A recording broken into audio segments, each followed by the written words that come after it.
केंद्र की भाजपा सरकार ने संसद में अभी 3 दिन पहले एक कानून लेके आए हैं। उस कानून में लिखा है,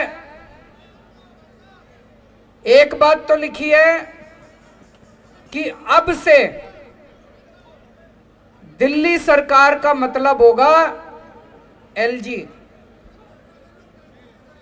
उस कानून में लिखा है कि अब से दिल्ली सरकार का मतलब होगा एलजी। तो भाई साहब फिर हमारा क्या मतलब होगा? फिर जनता का क्या मतलब होगा? फिर आपका क्या मतलब होगा? फिर देश की जनता का क्या मतलब होगा? अगर दिल्ली सरकार का मतलब एलजी होगा तो दिल्ली की जनता कहां जाएगी? दिल्ली की जनता की चलेगी नहीं चलेगी? मुख्यमंत्री कहां जाएगा? फिर चुनाव क्यों कराए थे? फिर चुनाव क्यों कराए थे? जनता लाइन में क्यों लगी थी? जनता ने वोट क्यों दिया था? जनता के वोट का कोई मतलब नहीं बचा। जनता के चुनाव का कोई मतलब नहीं बचा। जनता की सरकार का कोई मतलब नहीं बचा। जनता ने 70 में से 62 सीट दी, उसका कोई मतलब नहीं बचा। अगर दिल्ली सरकार का मतलब एलजी होगा तो फिर तो जनता के साथ तो धोखा हो गया भाई साहब, ये तो गलत हो गया। दूसरा, इस कानून में लिखा है कि अब सारी फाइलें दिल्ली सरकार की सारी फाइलें एलजी के पास जाया करेंगे। भाई साहब, जब हमारी सरकार बनी थी सारी फाइलें एलजी के पास जाया करती थी। 2018 में सुप्रीम कोर्ट ने आदेश दिया कि भाई दिल्ली में चुनी हुई सरकार है, चुनी हुई सरकार के पास पावर होनी चाहिए, देश जनतंत्र है। सुप्रीम कोर्ट ने बोला कि भारत जनतंत्र है, जनतंत्र में जनता मालिक होती है, जनता का शासन होता है, जनता जिस सरकार को चुनती है सारी शक्तियां उसके पास होनी चाहिए, सुप्रीम कोर्ट ने बोला। सुप्रीम कोर्ट ने कहा कि कोई भी फाइल एलजी के पास अब नहीं जाया करेगी। ये मैं नहीं कह रहा भाई साहब, ऑर्डर में लिखा हुआ है, सुप्रीम कोर्ट में लिखा है, ऑर्डर में लिखा है कोई फाइल एलजी के पास नहीं जाया करेगी। अब इन्होंने कानून में लिख दिया सारी फाइलें एलजी के पास जाया करेगी। तो भाई साहब, ये जनता को नहीं मानते, ये सुप्रीम कोर्ट को नहीं मानते, ये जनतंत्र को नहीं मानते, ये संविधान को नहीं मानते। ये तो गलत बात है। गलत बात है नहीं है? ये तो धोखा हो गया अपने साथ। 2015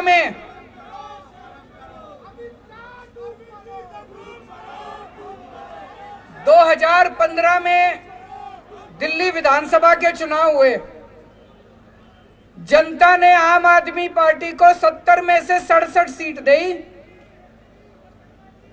फिर 2020 में चुनाव हुए, जनता ने 70 में से 62 सीट दी।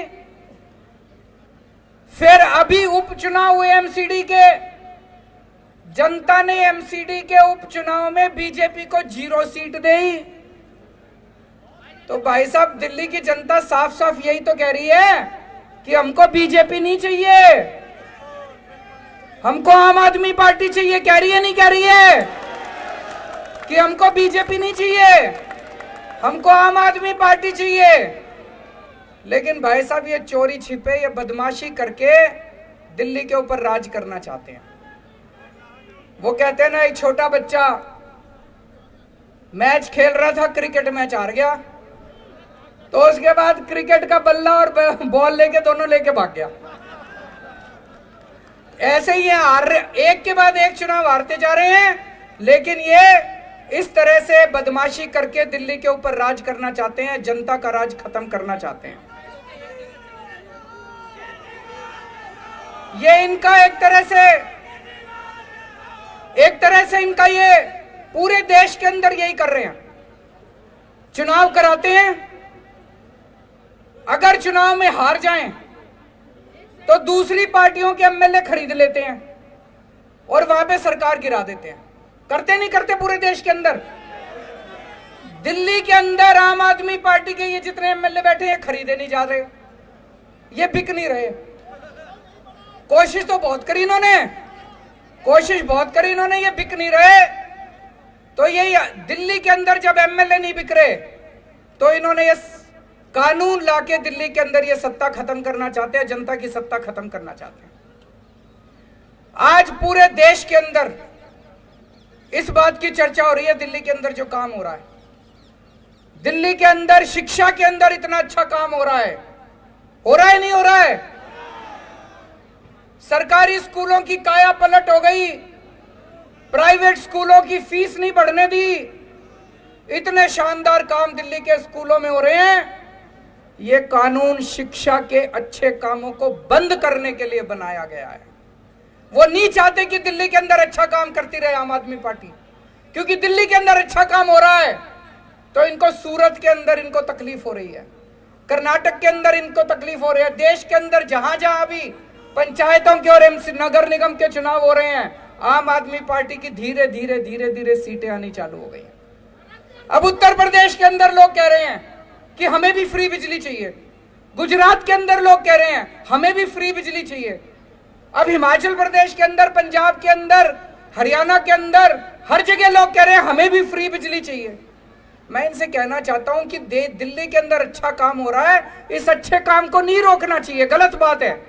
तुम भी अच्छा काम करके दिखाओ, कंपटीशन तो अच्छे काम का होना चाहिए।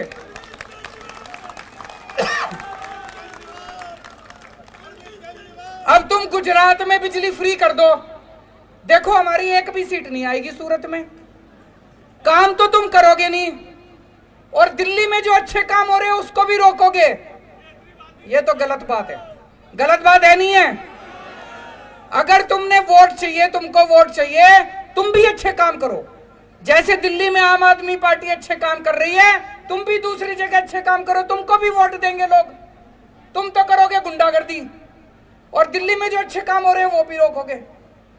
मैं आपसे पूछना चाहता हूं, असली देशभक्ति क्या होती है? असली देशभक्ति है कि अगर देश के किसी भी कोने में कोई अच्छा काम कर रहा हो, चाहे कोई कर रहा हो, चाहे पक्ष कर रहा हो, विपक्ष कर रहा हो, कोई अच्छा काम कर रहा हो, अगर मैं सच्चा देशभक्त हूं तो मैं उसका साथ दूंगा, दूंगा नहीं दूंगा? और अगर मैं गद्दार हूं तो उसका काम रोकूंगा मैं। अगर मैं भारत का दुश्मन हूं तो उसका काम रोकूंगा मैं, अच्छे काम को रोकूंगा मैं। ये दिल्ली के अंदर जो अच्छे काम को रोकना चाह रहे हैं ये ठीक नहीं कर रहे, ये देश के साथ सही नहीं कर रहे, देश के साथ, भारत के साथ सही नहीं कर रहे। तो मैं आज दिल्ली की जनता की तरफ से, भारत की जनता की तरफ से केंद्र सरकार को अपील करना चाहता हूं कि आज इतने लोग यहां इकट्ठे हुए हैं, ये तो फिर भी थोड़े ही आए हैं। इससे ये मत आ कि दिल्ली के एक एक आदमी के दिल में, मैं देख रहा था 3-4 दिन से ये टीवी चैनल वाले सारे सर्वे चला रहे हैं, 90% लोग दिल्ली के कह रहे हैं गलत कर रही है केंद्र सरकार। सर्वे में भी आ रहा है। मैंने देखा कुछ पत्रकार सड़क के ऊपर अपना कैमरा लेके घूम रहे थे, सबसे पूछ रहे थे हाँ भाई दिल्ली सरकार किसको चलानी चाहिए, केजरीवाल को चलानी चाहिए कि केंद्र सरकार को? 90% लोग कह रहे थे कि केजरीवाल को चलानी चाहिए, हमने उसको चुना। तो मैं केंद्र सरकार को अपील करना चाहता हूं कि अभी भी इस कानून को वापस ले लो। अभी ये कानून वापस नहीं हुआ, इस कानून को वापस ले लो। जनता की ताकत को मत छीनो, जनता के साथ धोखा मत करो।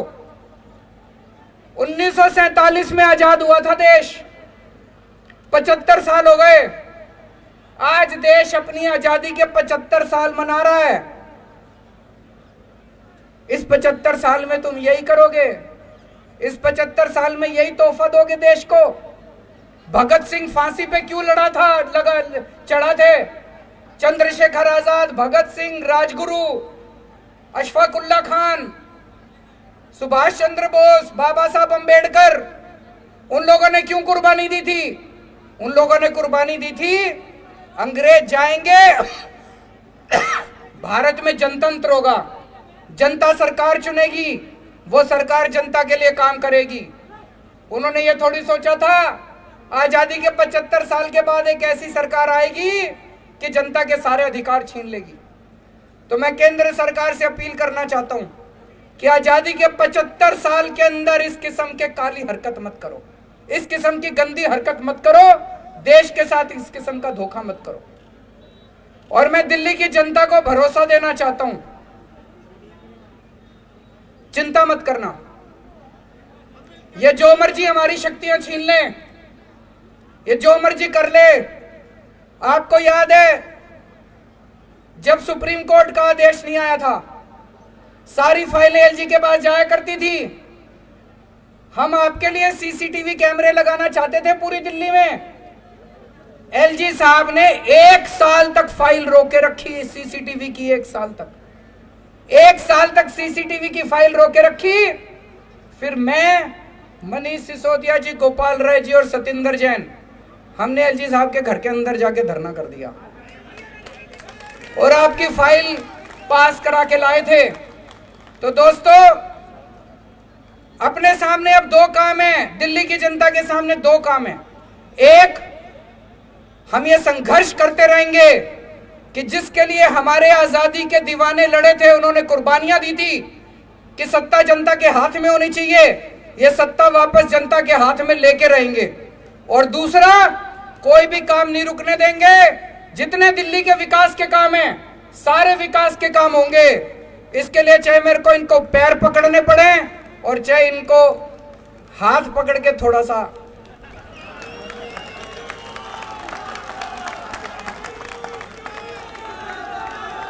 काम नहीं रुकने दूंगा। आपके सारे काम होंगे, दिल्ली की जनता के लिए कुछ भी करेंगे, चाहे पैर पकड़ने पड़े, गिड़गिड़ाना पड़े, चाहे कुछ भी करना पड़े, सब करेंगे। आपके काम नहीं रुकने देंगे। लेकिन जो इन्होंने जनता की ताकत छीनी है, वो वाली ताकत भी वापस लेके रहेंगे। भारत माता की।